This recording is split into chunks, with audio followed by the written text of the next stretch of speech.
नमस्कार मित्रांनो, ठरलं तर मग या मालिकेमध्ये अतिशय धमाकेदार आणि थक्क करणारा प्रोमो रिलीज झालेला आहे, ज्यामध्ये आपण पाहतो तर काय सँडी आणि आधिराज दोघे मिळून प्रियाची धिंड काढणार आहेत, तिची वाट लावणार आहेत. तेव्हा आता दोघे मिळून हे सगळं कशा पद्धतीने घडून आणणार आहेत हेच आपल्याला या भागामध्ये जाणून घ्यायचं आहे. चला तर व्हिडिओला सुरुवात करूया. तर सुरुवातीला आपण पाहतो तर काय सायली आणि अर्जुनने आता पक्का निश्चय केलाय की प्रियाविरुद्ध जे काही पुरावे गोळा केलेले आहेत ते आता बाहेर काढण्याची खरी वेळ आलेली आहे.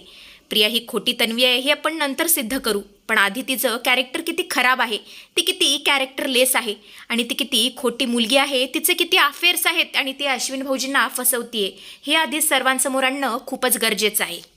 आणि याच प्लॅनिंगनुसार सायली आता सँडीला फोन करते, पण त्याचा फोन बिझी लागत असतो. तेवढ्यातच विमल आता सायलीला हाक मारते. सायली घाईगडबडीत आपला फोन चार्जिंगला लावून तिकडून निघून जाते. इकडे आता सँडी सायलीला रिटर्न कॉल करतो. बरोबर त्याच वेळेस प्रिया किचनमध्ये लुडबुड करत असते. फोन वाजलेला पाहून सायलीला कोणाचा फोन येतोय या उत्सुकतेपोटी प्रिया तो फोन पाहते. त्यावरती सँडी असं नाव फ्लॅश होत असतं आणि सँडीचं नाव बघून प्रियाला खूप मोठा धक्का बसलेला असतो. प्रिया विचार करते, हा सँडी कोण असेल? नक्की हा सायलीला इतक्यांदा फोन का करत असेल? 100% काहीतरी काळबैर आहे, मला बघायलाच हवं. आणि तसं पण सायली अर्जुन हात धुवून माझ्या मागे लागलेत. कोण जाणे माझ्या विरुद्ध जर पुरावा असेल तर मला बघायलाच हवं. असा सगळा विचार करून प्रिया आता सँडीचा फोन उचलते. पलीकडून बोलणाऱ्या सँडीला असं वाटतं की सायलीच बोलतीये, त्यामुळे तो सगळं ओकून मोकळा होतो. तो म्हणतो, मॅडम तुम्ही मला प्रियाच्या अफेअरचे सगळे पुरावे आणायला सांगितले होते ना, ते मी एकत्रित केलेले आहेत. तुम्ही सांगा कधी आणि कुठे यायचं आहे ते. सँडीचा आवाज ऐकून तिच्या आता लक्षात आलेलं असतं की हा तिचा बॉयफ्रेंड सँडी आहे. ती कसलाच विचार करत नाही आणि सरळ त्याचा फोन कट करते. तिच्या लक्षात येतं की अस्मिताच्या डिलिव्हरीच्या दिवसापासून सायली आणि अर्जुन तिच्या मागावरती आहेत. म्हणजे त्या दिवशी यांनी माझं आणि सँडीचं बोलणं ऐकलं होतं, तर याचा अर्थ त्याच दिवसापासून हे तिघेही एकमेकांच्या कॉन्टॅक्टमध्ये आहेत. सँडी त्यांची मदत करतोय आणि मला फसवतोय. म्हणजे हा सँडी एक नंबरचा गद्दार निघाला. पण मी सुद्धा प्रिया आहे, याला तर आता सोडणार नाही. काहीतरी करावं लागेल प्रिया. सायली येण्यापूर्वी तिला काहीतरी करणं भागच असतं. प्रिया आता स्वतःला वाचवण्यासाठी सायलीच्या फोनवरून ती आता सँडीला मेसेज करते. पनवेलच्या साईडला जो जंगली एरिया आहे ना, तिकडे ये आणि मला पुरावे आणून दे. मी तिथेच तुझी वाट पाहीन. आणि तो मेसेज बघितल्यानंतर सँडीला जरा संशयच येतो. तो विचार करतो, नक्की काय घडलं असेल? नाही म्हणजे सायली मॅडमने आधी माझा फोन कट केला आणि मग मला मेसेज पाठवला.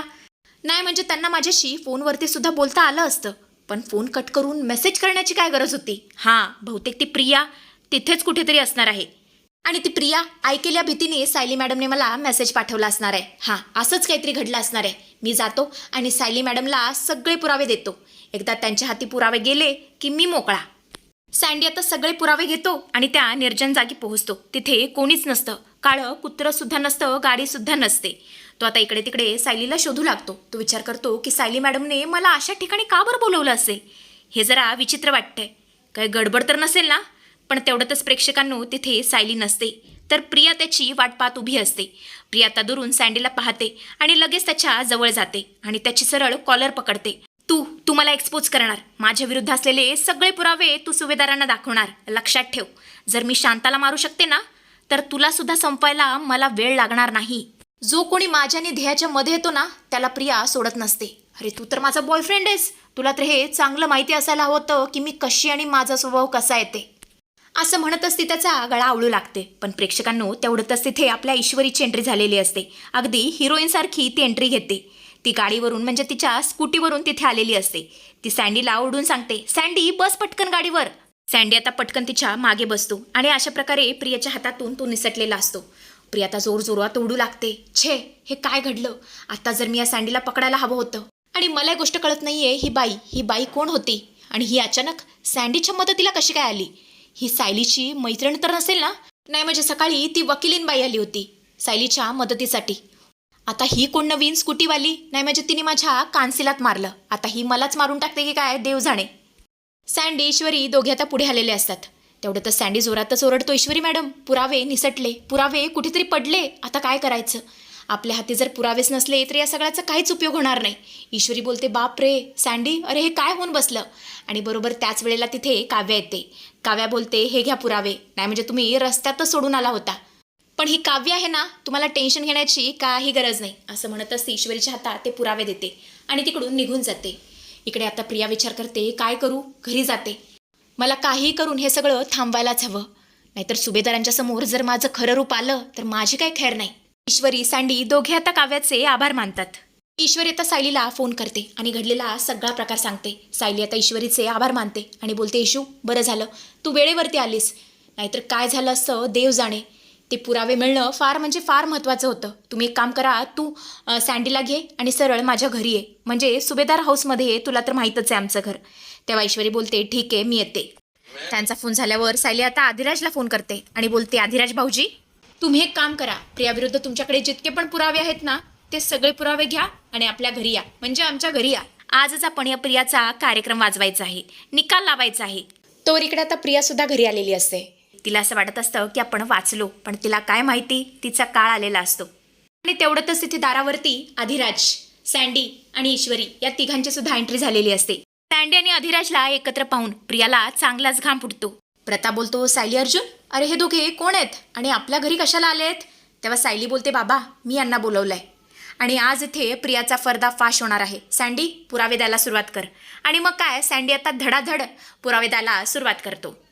सँडी आता अश्विनच्या हातामध्ये सगळे पुरावे देतो आणि बोलतो, सुभेदार साहेब ही बघा या प्रिया मॅडमची खरी ओळख, हे तिचे लग्नापूर्वीचे सगळे अफेअर्स आणि तिचे काळे धंदे. हिने अनेकांना असं फसवून लुटलं आहे आणि त्यात मी सुद्धा होतो.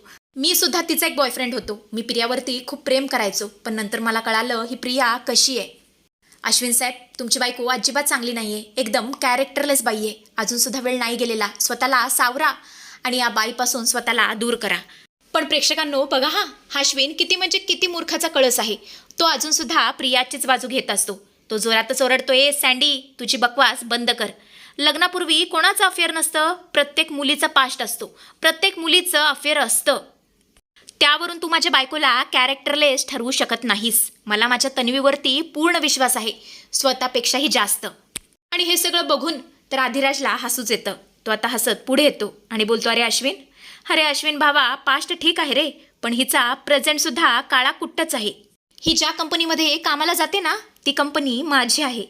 आणि हे ऐकून तर अश्विन बाकीचे सगळे शॉक होतात. आधिराज आता पुढची खेळी खेळतो. तो खिशातून फोटो आणि काही बिल्स काढतो आणि बोलतो, ऐका ती सारखी तिच्या मैत्रिणीला भेटायला जाते ना, काय बरं नाव तिचं, सारिका. ती मैत्रिणीला नाही तर मला भेटायला यायची.